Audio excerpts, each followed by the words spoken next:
The smell of warehouse number 9 always reminded me of my father, a mixture of cold industrial steel, salt brine from the Puget Sound, and the faint, lingering scent of cedar. But at 2:14 a.m. on a Tuesday night, that familiar scent was being choked out by something sharp and predatory, the smell of burning rubber and ozone. The air was turning thick, a gray, gritty curtain of soot that settled in my throat like fine glass. My name is Ainsley Blackwood. I'm 34 years old, the CEO of Blackwood Logistics, and for 15 years I've been the person who stays awake so my family can dream. I was in the mezzanine office, finalizing a backdated audit. I wasn't there for the company. I was there for Joran. My brother had managed to misplace $300,000 in shipping credits, and I was the only one who knew how to weave the ledger back together before the quarterly board meeting. I didn't mind the work. I've always believed that when you love people, you protect them. You stand in the gap. You carry the weight so they don't have to feel the gravity. When the first low thump of the electrical short vibrated through the floorboards, I didn't panic. I stood up, tucked my laptop into its leather bag, and headed for the fire exit. But when I pulled the heavy steel handle, it didn't move. I pulled again, bracing my shoulder against the frame. Nothing. Then I saw it. The deadbolt was engaged from the outside. Joran had lost the master key 3 days ago, and instead of calling a locksmith, he'd used a heavy-duty padlock to secure the door from the exterior, promising he'd fix it Monday. It was now Tuesday. I was trapped in a 3-story tinderbox of dry goods and shipping pallets. I sat on the floor, where the air was thinnest, and pulled out my phone. My lungs felt like they were being scraped with sandpaper. I called my mother, Lavinia. I didn't need a rescue crew. I just needed her to call the night security team at the north gate to bolt cutter that lock. She answered on the 3rd ring. In the background, I heard the bright electronic chime of a luxury car's welcome sequence and the distinctive, boisterous laugh of my brother. "Ainsley, not now." My mother's voice was airy, tinged with that specific brand of annoyance she reserved for my interruptions. "We're at the dealership in Bellevue. Joran finally got the limited edition silver trim he wanted, and I'm in the middle of signing the title. It's a huge moment for him." "Mom," I whispered, pressing a damp sleeve to my mouth. "There's a fire at Warehouse 9. I'm locked in." Joran padlocked the exterior exit. "I need the security override code." "Oh, Ainsley, stop being so dramatic just because you're working late again," she sighed. I could almost hear her rolling her eyes. "If you're locked in, find a janitor. Joran is signing the papers right now. Don't ruin this for him. We'll be home for a late celebration dinner. Be home by 10. She hung up. A second later, a notification pinged on my screen. It was a photo in our family group chat. Joran's hand, relaxed and arrogant, resting on a hand-stitched leather steering wheel. The caption read, "Finally got what I deserved. Thanks, Mom." I stared at the emoji, a smiling yellow thumbs up, while the room behind me turned a brilliant flickering orange. It wasn't the heat that hurt me, it was the clarity. In my family's life story, I wasn't a daughter or a sister. I was just an entry. I was an expense incurred for Joran's happiness. I didn't scream. Screaming uses oxygen, and oxygen was the only currency I had left. I took my heavy-duty laptop bag and swung it with everything I had against the high-altitude ventilation pane. The glass shattered, a jagged crystal spray that cut into my forearms, but I didn't feel it.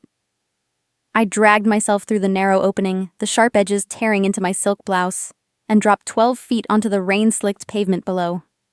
I landed hard. My left arm gave a sickening crack, and the breath was knocked out of me by the cold Seattle rain. I lay there for a moment, tasting iron and soot, looking up at the gray clouds. An old night watchman, Mr. Henderson, found me. He was 70, with hands that smelled like tobacco and peppermint. He didn't ask questions.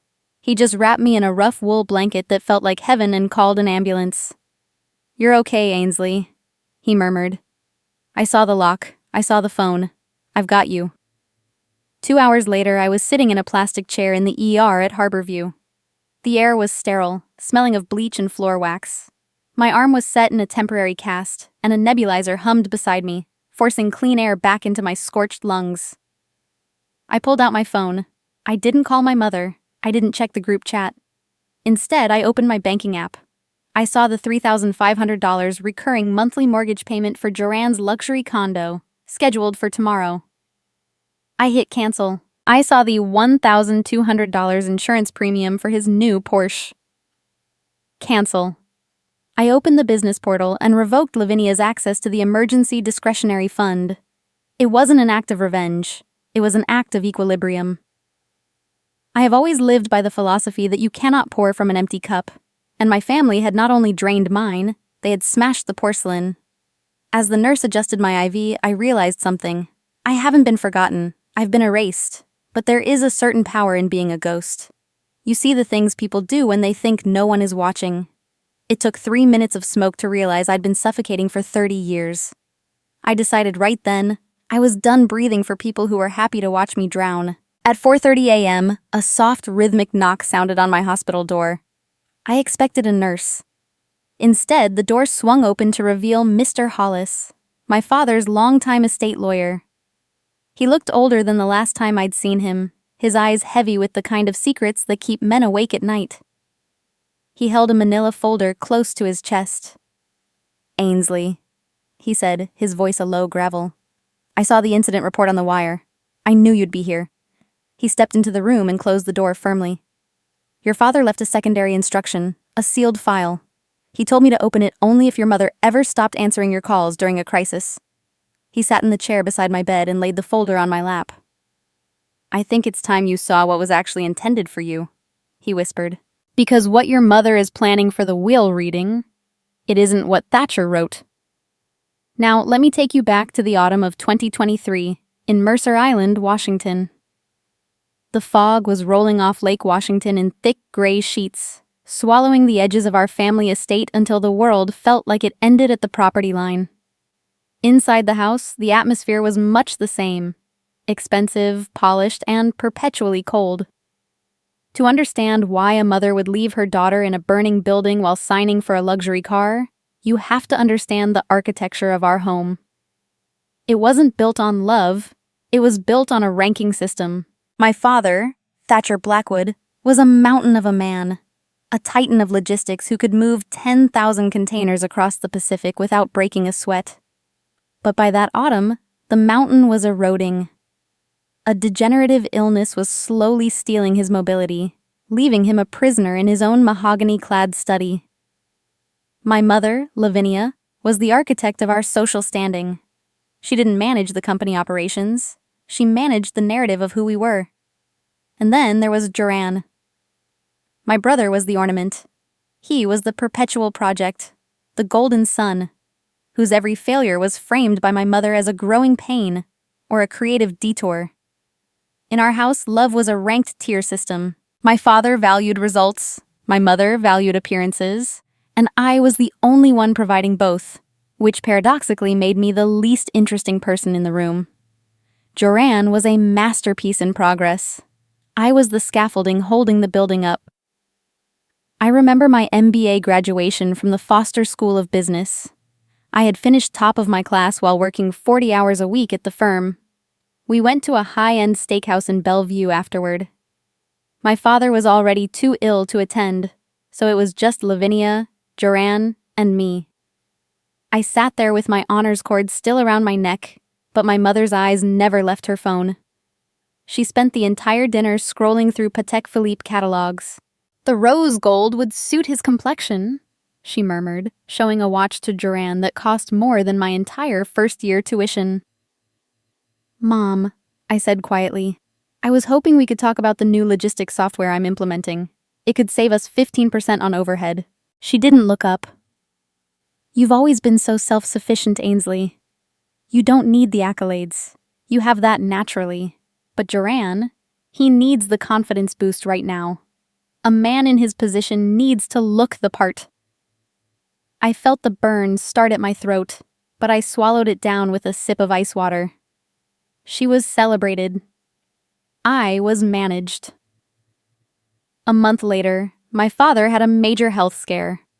I spent 48 hours straight in the hospital waiting room, my laptop balanced on my knees, managing 3 different shipping crises so the company wouldn't skip a beat.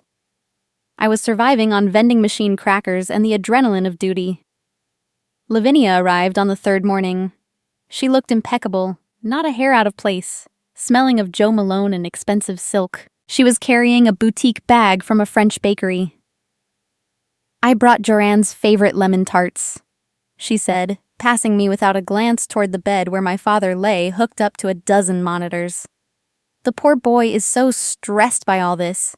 He's been home resting." She finally looked at me, her eyes tracking the dark circles under my eyes with a hint of distaste. "Did you finish the quarterly report? I don't want Joranne to have to deal with the board's questions when he takes his seat this Friday." I told myself it made sense. Joranne was fragile. I was steel. If I could handle the weight, why shouldn't I carry it? I thought I was being the good daughter. I didn't realize I was just being a convenient one. As Marcus Aurelius once said, "The best revenge is to be unlike him who performed the injury." I thought my resilience was my shield. I didn't know it was actually the handle they were using to lean on me, until I snapped. The real pivot happened 3 weeks before the fire. Lavinia called me into my father's darkened study. The room smelled of old paper and the sterile scent of the oxygen tank in the corner. She slid a single sheet of paper across the mahogany desk, a no contest clause. "For your father's peace of mind, Ainsley," she whispered. "He's worried about the estate. He wants to know the family will stay united. Sign this, and it ensures Joranne won't feel threatened by your intensity." I took the paper to the desk lamp. I saw the signature at the bottom, Ainsley Blackwood, but something was wrong. My father's hands had been shaking for months, his signature usually a jagged, illegible scrawl. This T was perfect. The ink was a deep, fresh blue, still slightly glossy. I looked at my mother. Her face was a mask of serene concern. I realized then that she wasn't just favoring Joranne. She was erasing my father's actual wishes while he was still breathing in the next room. She was preparing a financial assassination, and she needed my signature to pull the trigger. "I'll think about it, Mrs. Blackwood," I said, using the formal address. It was the first time I felt the tectonic plates of my loyalty shift. That night, I didn't sleep. I began a deep audit of the miscellaneous operations account for Blackwood Logistics, an account my mother had insisted on managing personally. I saw the bleed. Tens of thousands of dollars flowing out every month to offshore vendors that didn't exist. I used to think the favoritism was just an emotional wound, a bruise I could hide under a professional blazer. But as I stared at those spreadsheets, I realized it was a systemic harvest. I wasn't just the scaffolding for Joranne's life, I was the bank account for his sins. I folded the forged no-contest paper and slid it into my pocket. I looked at the security camera in the corner of the study, wondering if they were watching me even then. I realized I didn't need their love anymore. I needed the truth. And I needed to know exactly how much of my father was left in this house before Lavinia erased him completely. I know this now. Back then, I thought the ice was finally melting. There is a particular kind of warmth that follows a long winter of neglect. A temperature swing that makes you forget the frostbite. It happened on a rainy Sunday at the Mercer Island estate. The Puget Sound was a sheet of hammered lead outside, but inside, the fireplace was crackling with birchwood, and the dining room smelled of Dungeness crab benedict and expensive coffee. My mother, Lavinia, didn't complain at all about my workaholic habits all morning. Instead, she gently slipped her hand under the tablecloth and placed it in mine. Her skin was cool, her nails perfectly manicured. "You look tired, honey," she said, her voice dropping into a register of soft, motherly concern I hadn't heard since I was a child. "You're doing so much for Blackwood Logistics. I told Joranne this morning that he should be more like you. So reliable, so steady." I felt a surge of something I'm ashamed to admit. Hunger. It was the recognition hunger of a child who had spent decades as the family's background noise. I thought she was finally seeing me. I didn't understand that she wasn't looking at me. She was surveying the land before the harvest. Over the next few weeks, that interest gradually turned into a campaign. She called me every night. She didn't ask about my feelings, but she was incredibly curious about my life. How was the new cybersecurity software at the company? Whose private accountant were you using these days? Which bank did you prefer for your high-interest savings account? I told her everything. I told her about my retirement goals, my secondary investment portfolio, how I structured my personal stock holdings to ensure the stability of my company. I think we found common ground. I think I was giving her a roadmap to my own private vault. The first ask happened on a Tuesday.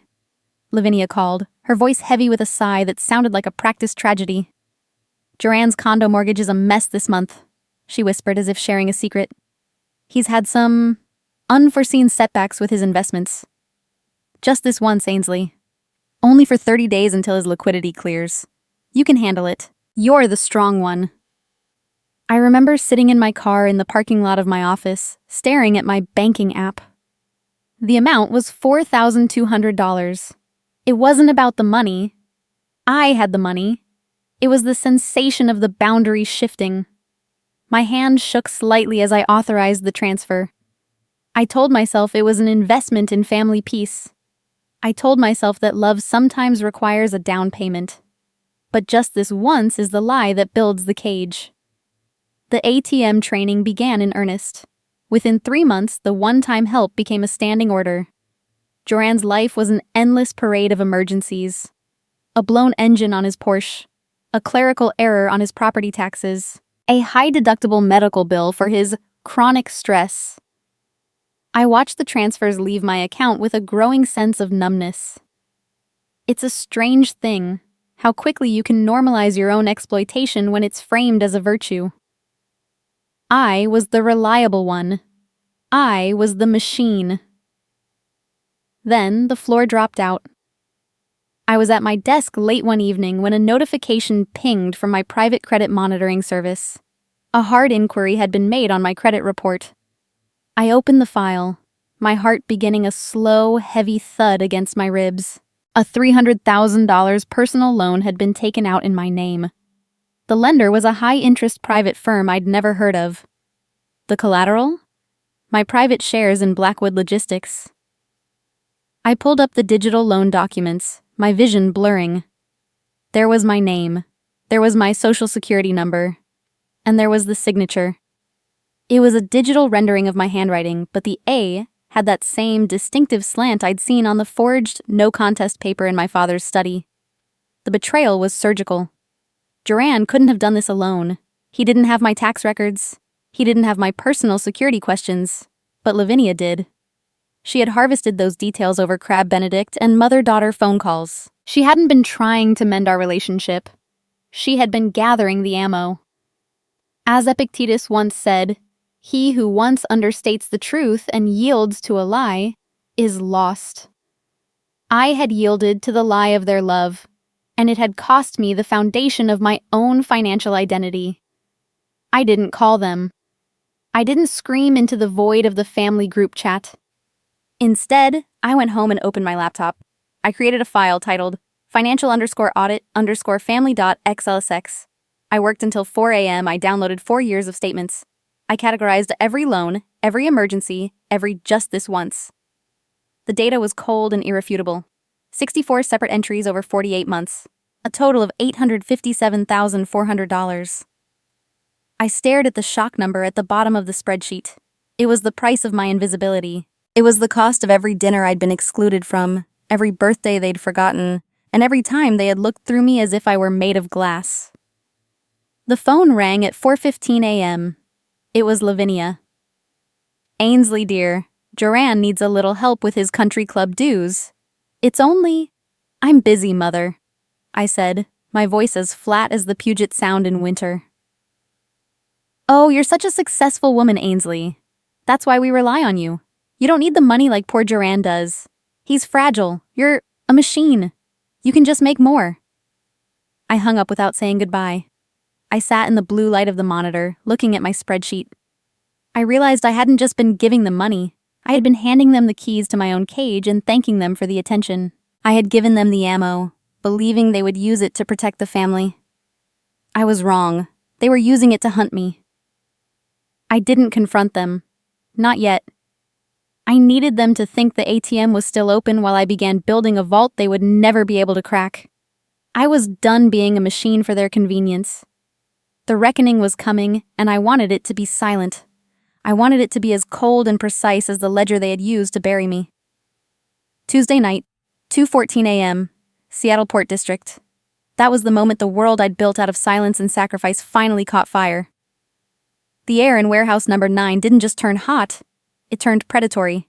It started as a low, rhythmic thump beneath the floorboards, followed by the sharp, metallic tang of an electrical surge. Within seconds, the legacy wiring in the mezzanine ceiling gave way, and a sandpaper mist of soot began to descend.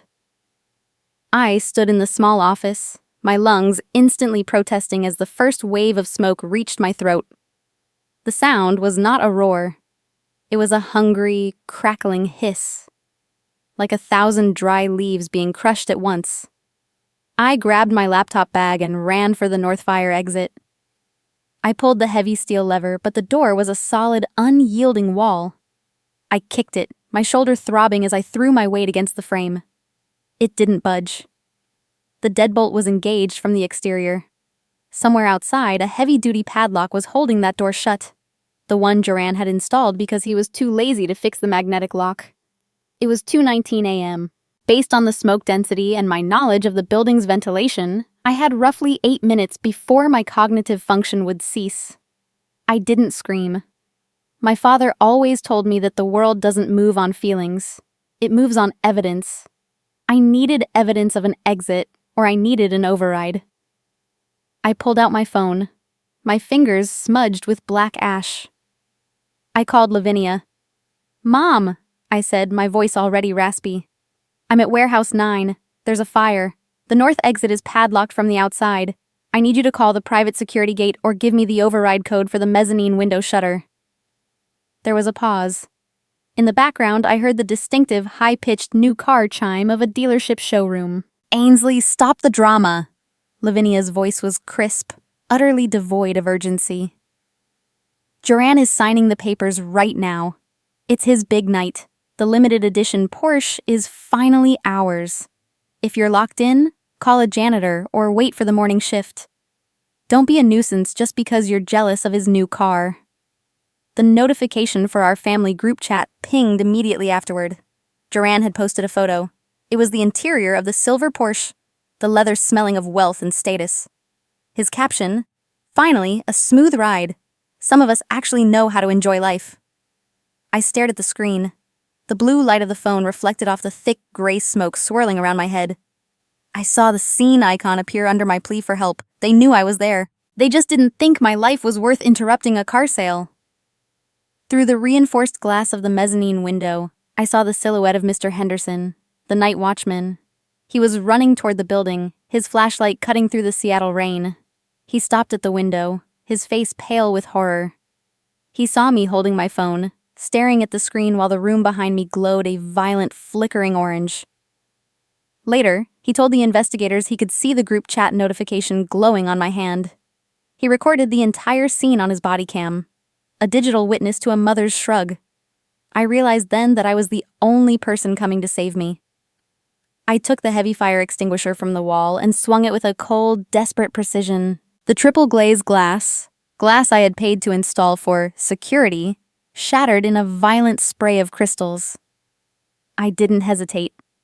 I dropped 12 feet onto a loading pallet below. The impact was a white-hot flash of agony. My left radius snapped with a sound like a dry branch. I rolled onto the wet asphalt, the rain hitting my face like a blessing, gasping for air that didn't taste like carbon. Mr. Henderson reached me first, wrapping me in his wool jacket. "I saw it, Ainsley," he whispered, his voice shaking. "I saw the messages on your phone. I've got it all on the log." The next few hours were a blur of official anchors. Incident no. Fire. 260428. Police statement taken by Officer Vance at 4:12 a.m. ER intake form at Harborview Medical Center. Toxicology reports showing high levels of carbon monoxide. Discharge papers detailing a compound fracture of the left arm. I kept every receipt. I asked for every copy. I was no longer a daughter. I was a survivor collecting the paperwork of my own family's betrayal. 3 days later, I was in a private recovery suite. The room was silent. No flowers from Lavinia. No calls from Joran. Just the rhythmic hum of the air purifier. Grandmother Elowen entered the room at dusk. She brought no soup or empty words of comfort. She brought an old leather-bound notebook. My father Thatcher's personal diary, the one he kept in a safe under the floorboards. "I think you need the rest of the story, Ainsley," she said, her voice like old parchment. I opened the ledger. Inside were Thatcher's notes from the early 90s. He wasn't a man of many words, but his observations were surgical. He knew Lavinia was seeing someone else. He wrote about a man named Sterling, his primary competitor. "I see the way she looks at him," one entry read. "I see the lies. But I love the girl too much to tear the house down. I'll keep the secret for her." But the vasectomy on the last page is the truth about infertility. That's a medical summary from 1993, 6 months before Joran conceived. A failed vasectomy reversal surgery, followed by a diagnosis of permanent infertility due to a severe traumatic accident Thatcher suffered at the port. Thatcher Blackwood was incapable of fathering a child when Joran was born. The smoke hadn't just cleared from my lungs, it had cleared from my eyes. Strangers pulled me from the fire while my family was busy celebrating a car I had paid for. Strangers took better care of my life than the people who shared my name. As I closed the ledger, I felt the final thread of my loyalty snap. It didn't hurt. It just felt like the truth. That was the last time I would ever call them mine. I spent the first few days in my apartment in Queen Anne, watching the mist roll off the sound like a slow, gray secret. The air up here is different, thin, cold, and stripped of the smell of salt and burning rubber. I sat by the window in a vintage Eames chair, my left arm encased in a titanium-reinforced cast that felt like a permanent anchor. Every time I breathed too deeply, a dull, rhythmic throb echoed in my chest. A physical souvenir from the smoke in warehouse number 9. The room was silent. I didn't have a television on. I didn't want noise. I wanted the reality of the satiny hospital bandages and the scent of medical-grade ointment to settle into my bones. There were no get-well bouquets from the Mercer Island estate. No messages of concern on my nightstand. Just the low, mechanical hum of my air purifier. I looked at the stack of invoices Joran's assistant had couriered over. Unpaid country club fees, a bill for a custom-tailored suit, and Lavinia's latest discretionary charges from a boutique in Bellevue. For 15 years, I had processed these without a second thought, as if I were a biological extension of their bank accounts. I leaned my head back against the leather. In the silence, the realization didn't hit me like a wave. It arrived like a change in the tide. I had spent my life as the architect of their comfort, while they were the architects of my erasure. As Seneca once wrote, "He who has much to hope for, has much to fear." I realized I no longer hoped for their love, and because I had no hope, I had no fear. I had 2 options, keep bleeding or start building. I reached for my laptop. The screen's blue glow was the only light in the room as the Seattle sun dipped below the horizon. I opened my private banking portal and pulled up the recurring transfers list. It was a long, glowing ledger of my own exploitation. Monthly, $3,500 for Joran's condo mortgage. Monthly, $5,000 for Lavinia's household allowance. Monthly, $1,200 for the insurance premium on a Porsche that almost cost me my life. I didn't feel angry. I felt surgical. I began the checklist. Cancel. Joran's mortgage autopay vanished into a confirmation screen. Revoke. Lavinia's secondary credit card authorization was terminated. Change. I reset every password associated with the Thatcher Trust, moving the access to a secure server they couldn't touch. Enable. I activated biometric 2FA, fingerprint and iris scan, for any withdrawal over $500. I archived the screenshots of every cancellation receipt into a folder labeled Phase 1. There was no dramatic confrontation, no shouting into the phone. It just felt like putting down a heavy, rusted crate I should have dropped a decade ago. The silence that followed wasn't lonely. It was clean. Grandmother Elowen arrived an hour later. She didn't knock 3 times or announce herself with a flurry of drama. She used her key, walked into the kitchen, and I heard the soft clink of a ceramic mug. She walked into the living room and placed a cup of dark, strong tea on the table beside my cast. "You look like yourself again, Ainsley," she said quietly, her eyes scanning the room, landing briefly on the open laptop.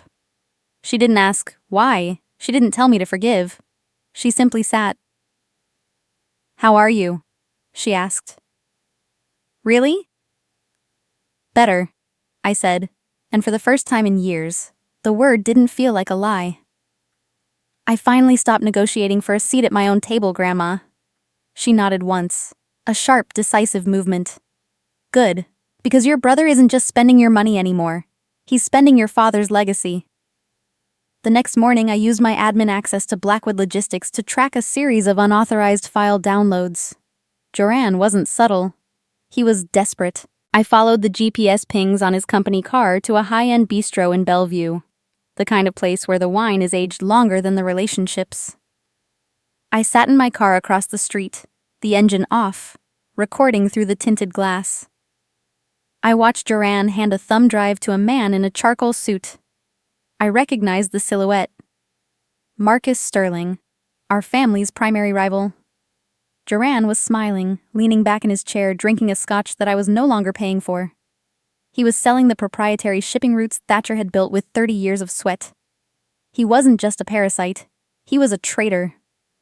10 minutes after the credit card cancellations must have hit Lavinia's phone, my mobile buzzed.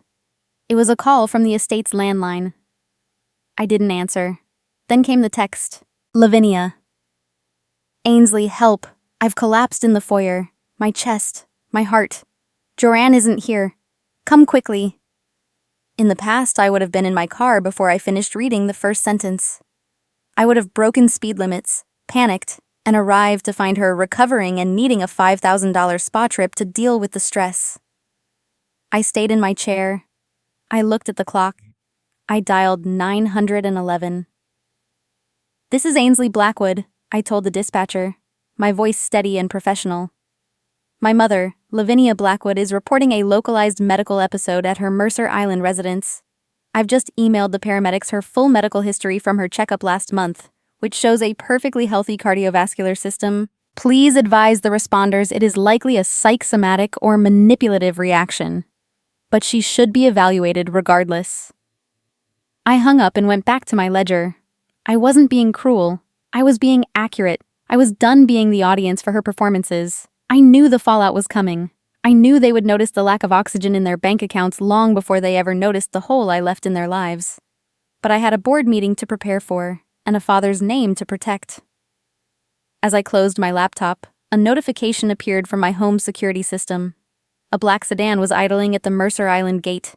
It wasn't the paramedics. It was a car belonging to Sterling's firm. The battle lines were being drawn, and for the first time, I wasn't the one caught in the middle. I was the one holding the map. My new office in downtown Seattle is a minimalist fortress of glass and brushed steel. It sits on the 48th floor, overlooking the white-capped waves of Elliott Bay and the relentless movement of the cranes at the Port of Seattle. There are no family photographs on my desk, no silver-framed memories of a childhood that was more about management than affection. Instead, there is a single blooming white orchid and 3 monitors that hum with the real-time data of global trade. The rhythm of my life has become a series of measured clinical beats. 5:30 a.m. black coffee, 7 a.m. logistics briefings, 8 p.m. absolute silence. But even in the success, the ache is sensory.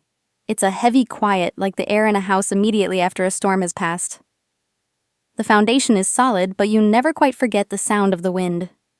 When the office heater kicks in, I still catch the phantom scent of warehouse number 9, the smell of things burning that should have been protected. I've noticed that I still occasionally set my dinner table for 3, only to stare at the empty chairs for a few seconds before clearing the extra plates. I haven't been forgotten. I have been excised. But as a great thinker once noted, the person who has learned to be alone has learned to be free. At 8:14 a.m. on Monday, the silence was broken. My desk phone rang, the private line. "Ainsley." Grandmother Elowen's voice was a thin wire of tension. "Lavinia has moved the reading. It's tomorrow morning, 10 a.m., at Hollis & Associates. She's already at the club telling the board members that you've relinquished your interest due to the trauma of the fire. She's framing your absence as a mental breakdown. She thinks the CEO seat is already Julian's. I didn't feel my heart rate accelerate. I didn't feel the urge to shout. I simply looked at a document sitting on my desk titled Equity Acquisition Summary, Blackwood Logistics. "She's counting on my silence, Grandma," I said quietly. "She's always mistaken my restraint for weakness, but math doesn't have feelings." Over the last 90 days, I hadn't just been healing my lungs and my broken arm. I had been conducting a surgical buyout. Using the ledger of regret, the $850,000 I had saved by cutting off the family's ATM access, along with the support of 3 disgruntled uncles who were tired of Julian's incompetence, I had been moving in the shadows. I looked at the digital ledger on my screen. Ainsley Blackwood, 51.2%. I was now the majority shareholder of the company my father built. I wasn't just a daughter anymore. I was the owner. I looked at the timestamp. 8:17 a.m. I had exactly 26 hours to turn a family coronation into a corporate eviction. At 8:45 a.m., 3 sharp, rhythmic knocks sounded on my office door. It had taken exactly 12 minutes for the courier to arrive from the lab. But it wasn't a courier. It was Arthur Hollis himself. He walked in, his face a mask of professional gravity. He looked at my left arm. The cast was gone, replaced by a sleek, black removable brace that looked like part of a uniform. He didn't offer pity. He didn't offer a, "How are you?" He simply laid a heavy manila folder on my desk. "Subject A versus Subject B," he said, his voice a low gravel. "The results are verified. 2 independent labs. The chain of custody is ironclad."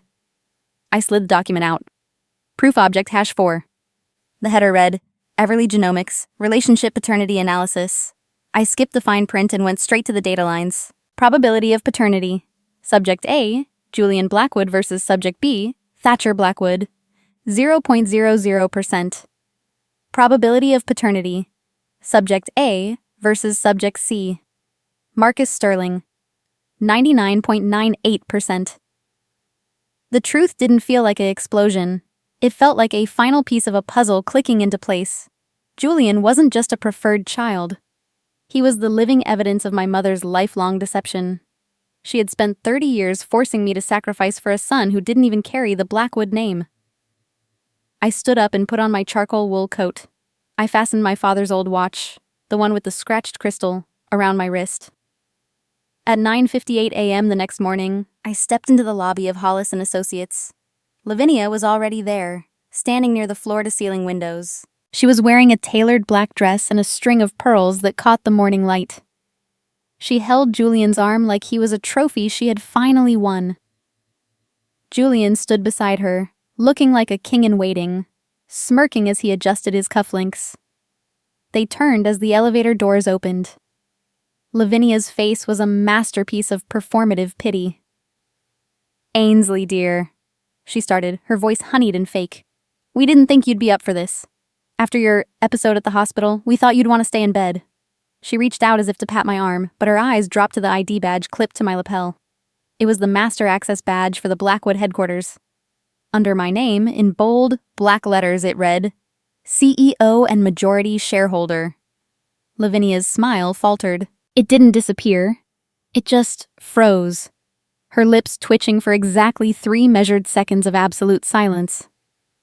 She looked at the badge, then at the heavy binder tucked under my arm, and finally, she looked at my eyes. "The will reading is at 10 o'clock, Mrs. Blackwood," I said. My voice was calm, my breathing steady. "We shouldn't keep the board waiting. They're expecting an update on the succession." They saw the name on the badge. They didn't see the DNA results in the folder. They thought they were here to watch a coronation. They had no idea they were walking into an eviction. The morning of the reading began at 6 a.m., in the absolute silence of my study. The only sound was the rhythmic, mechanical hum of my laser printer, a heartbeat of ink and heat. I stood by the tray, catching the pages as they slid out. They were still warm to the touch, the smell of fresh toner sharp in the morning air. I wasn't just printing documents, I was forging armor. I spent 2 hours organizing the weight of 30 years into a heavy black leather binder. I snapped the steel rings open and closed, over and over, inserting the dividers with clinical precision. Section 1. Financial diversion. Section 2. Logistics breaches. Section 3. Biological verification. This wasn't a daughter preparing for a family gathering. This was a CEO preparing for a hostile takeover audit. I had highlighted every unauthorized transfer from the miscellaneous operations account in yellow. I had cross-referenced the GPS logs from Joran's car with the security footage of his meetings with Marcus Sterling. Grandmother Elowen stood by the window, her silhouette framed by the relentless Seattle rain. She picked up a sheet from the financial diversion tab and stared at the final tally. $857,400, she whispered, her voice cracking slightly. In just 4 years. They called you a burden, Ainsley, while you were paying for the very air they breathe. Facts don't need to shout, Grandma, I said, my voice steady as I tucked the DNA report into the final sleeve. They only need to be present when the lies run out of breath. She looked at me and gave a single sharp nod. Let the ink be your voice today. You've been silent long enough. As I was reaching for my coat, my phone buzzed on the desk. A text from a cousin I hadn't spoken to in months. Ainsley, be careful. Lavinia has been on the phone with the board members since dawn. She's telling everyone the fire at the warehouse caused you to have a complete psychological break. She's using words like erratic and unstable. She wants them to ignore everything you say today. I didn't reply. It was a classic move. Discredit the witness before the testimony begins. Lavinia wasn't just my mother. She was a master of narrative control. She knew that in our world, a woman labeled emotional is a woman who is already lost. At 9:45 a.m., I arrived at the Columbia Center. The office of Hollis & Associates was on the 76th floor, a sea of dark mahogany and cold, thin air. The boardroom felt like a courtroom. The board members were already there, old money in expensive wool suits, their faces masks of polite neutrality. They were the silent judges of the Blackwood legacy. I saw Marcus Sterling sitting in the back corner, looking like a vulture in a silk tie, waiting to pick the bones of my father's company. The sound of my heels on the marble floor was the only noise I made as I walked to the far end of the table. Lavinia approached me immediately. She was dressed in widow's black, a designer gown that cost more than a mid-sized car. She reached out, her gloved hand moving toward my face in a gesture of practiced affection. I stepped back, just an inch. Good morning, Mrs. Blackwood. I see everyone has arrived. The shift from Mom to Mrs. Blackwood dropped the temperature in the room by 10 degrees. Lavinia's hand froze in midair, her eyes narrowing for a fraction of a second before the mask of concern slid back into place.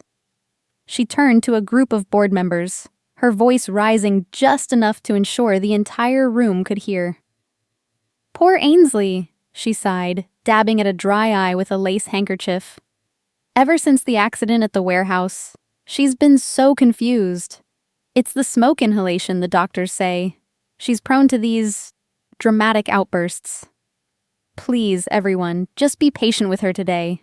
It's been a very difficult time for her mental state.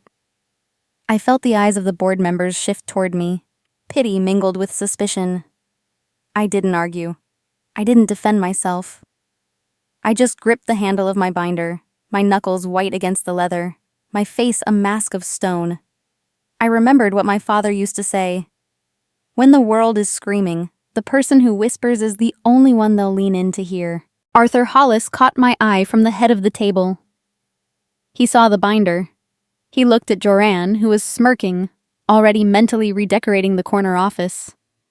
Hollis gave me a single, imperceptible nod. He placed his hand on the master file. We are here to settle the Thatcher Blackwood estate, Hollis announced, his voice carrying the authority of a gavel. Per the deceased's final instructions, we must address the governance of Blackwood Logistics before the distribution of personal assets. He reached for the DNA folder. Just as his fingers touched the tab, Lavinia stood up. Her voice was trembling with a perfectly calculated motherly concern that felt like a knife wrapped in velvet. Before you continue, Arthur, the family should know. My daughter has brought some fabricated documents today. In her tragic state of mind, she's trying to tarnish her brother's reputation to hide her own failures at the warehouse. I'm asking for a medical recess before we let her speak. We cannot allow a breakdown to dictate the future of this company. The room held its breath. Julian leaned back, his smirk widening. Lavinia looked at me, her eyes daring me to scream, to cry, to prove her right. I didn't flinch. I reached out and opened the binder to page 1. The boardroom at Hollis & Associates was a vacuum of sound, save for the low, rhythmic hum of the HVAC system and the occasional, sharp click of Julian's fountain pen. It was a Cartier, a gift I had unknowingly funded 3 birthdays ago. Lavinia sat at the head of the mahogany table, draped in silk and a manufactured grief that looked as expensive as the view of the Space Needle behind her. Her hand was draped possessively over Julian's, a portrait of maternal protection. Across from them, the board members of Blackwood Logistics sat like a jury of stone, their faces carefully neutral, their hands resting on copies of an outdated agenda. I sat at the far end of the table, my black binder closed, my hands folded in my lap. I was not the center of the room. I was a ghost at the feast, and Lavinia intended to keep it that way. We all know how hard Ainsley has worked, Lavinia began, her voice dropping into that specific, breathless register of concern. She didn't look at me. She addressed the board. But the fire at Warehouse 9, it did something to her. She is seeing ghosts in the ledger. She's making accusations that threaten the very stability of our name. My son, Julian, is prepared to step in as CEO today. He carries the Blackwood blood, and with it, the temperament to protect Thatcher's legacy from erratic decisions. Julian leaned back, crossing one tailored leg over the other. He directed a smug half-smile toward Marcus Sterling, who sat in the back of the room like a vulture waiting for a signal. Julian was already mentally redecorating the corner office. He looked at me, his eyes dancing with the triumph of a man who had never had to work for a win. I didn't blink. I didn't interrupt. I simply watched the way Julian's thumb rubbed the gold band of his pen, a nervous tic he'd had since he was 10. "Arthur," Lavinia said, turning to Mr. Hollis. "The papers, please." Arthur Hollis stood up. He didn't look at Lavinia. He didn't look at Julian. He looked at the projector screen on the wall. "Before we discuss succession," Hollis said, his voice carrying the weight of a granite slab, "we must address the bloodline priority clause in Thatcher Blackwood's final secondary instruction. It is a mandatory audit of both financial and biological standing. It was Thatcher's requirement that the ledger be balanced before the crown is passed." The room went cold. Lavinia's hand tightened on Julian's arm, her knuckles turning the color of bone. Hollis tapped a key on his laptop. The screen flickered to life. There were no insults. There were no emotional pleas. There was only a spreadsheet. Entry 1. $300,000 private loan. Collateral. Company treasury shares. Signatory. Julian Blackwood. Verification. Signature match to Lavinia Blackwood. A murmur rippled through the board. Then came the next slide. A hard copy of a text message sent 3 weeks ago. From Lavinia B.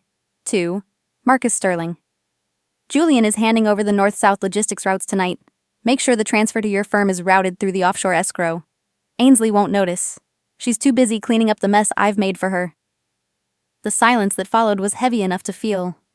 Julian's face went from a healthy bronze to a dull, ashen gray.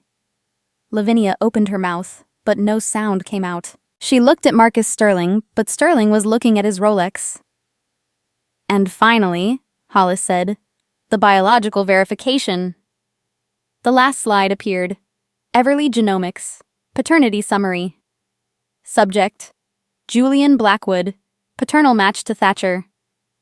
Blackwood, 0.00%. Subject: Ainsley Blackwood. Paternal match to Thatcher Blackwood, 99.98%. The golden sun was a 0. Julian's pen hit the mahogany table with a loud clack. "This is a fabrication," he sputtered, his voice cracking into a high, desperate pitch. "She's hacked the system. She's trying to steal my birthright." In the back of the room, Marcus Sterling stood up. He didn't look at Lavinia, who was staring at him with eyes that were wide and begging. He simply picked up his leather briefcase, straightened his silk tie, and walked out of the boardroom without a single word. He had no use for a son who carried no legal weight. He had been a partner in a crime that was now a bankruptcy. The board members physically shifted their chairs away from Lavinia. The portrait of stability had disintegrated into a map of deception. I stood up for the first time. I didn't raise my voice. I didn't have to. "I didn't come here to embarrass you, Lavinia," I said. My voice was low, even, and utterly certain. "I came to stop paying the interest on your secrets. I have 51.2% of the voting shares in this company. Shares I bought with the money I saved while you were using me as your private ATM. Julian has no legal standing in this building, and as of 11 a.m., his security clearance has been revoked."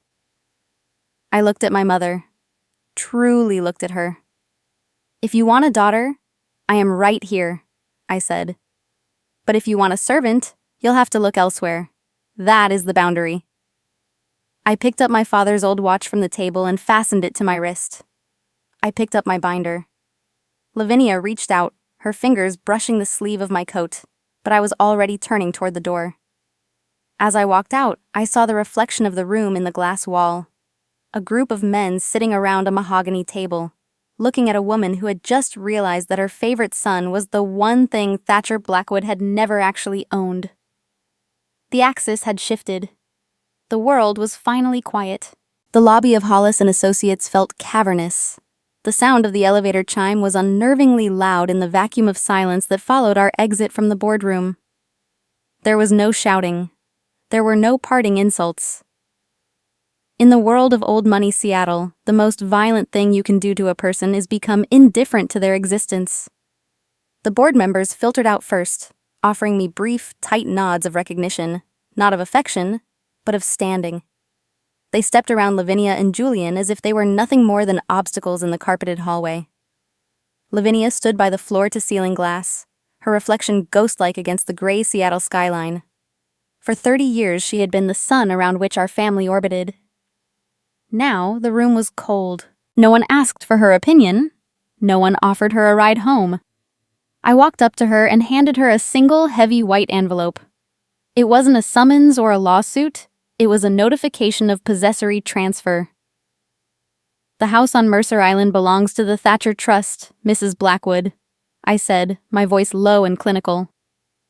"Since the biological clause was triggered, your residency is no longer covered by the company's executive housing allowance. I've already arranged for a professional moving crew to assist you with your personal items at 9 a.m. tomorrow. You have 24 hours. Julian made a move to speak, his face twisted into a mask of indignant rage, but Hollis stepped forward and simply placed a hand on the doorframe. Julian stopped. The silence of a lawyer who has already won is more deafening than any argument. That night, my phone vibrated incessantly on my nightstand. A string of texts from Julian. "How could you do this? You've shamed the Blackwood name. Dad would be disgusted by your greed." I read them. I didn't reply. I didn't block him either. I simply let the notifications sit there, unread and powerless. I didn't need to explain that the shame was built into his DNA, not my actions. I realized then that closure isn't an apology you receive. It's a boundary you decide to keep. 6 months later, I stood on the pier at the Port of Seattle. The morning was crisp, the air smelling of salt, and the promise of a long, clear winter. I watched the Blackwood Sovereign, a heavy-lift freighter, pull out slowly into the Sound. I opened my laptop one last time to the Thatcher Trust master file. I looked at the long list of diversions, the ATM training spreadsheets, and the digital records of a fire that almost took my life. I made a single final entry. Estate audit complete. Status resolved. I hit save and closed the lid. I had spent 30 years trying to earn a seat at a table that was built specifically to exclude me. I had thought the world would end if I stopped carrying their weight, if I stopped being the scaffolding for their lies. But as I watched the ship disappear into the mist, I realized I wasn't cold anymore. I was finally just still. My name is Ainsley Blackwood. I am no longer a fixer. I am no longer an overhead cost. I am the owner of my time, my breath, and my truth. The world didn't collapse when I stopped carrying them. It just finally started spinning in the right direction.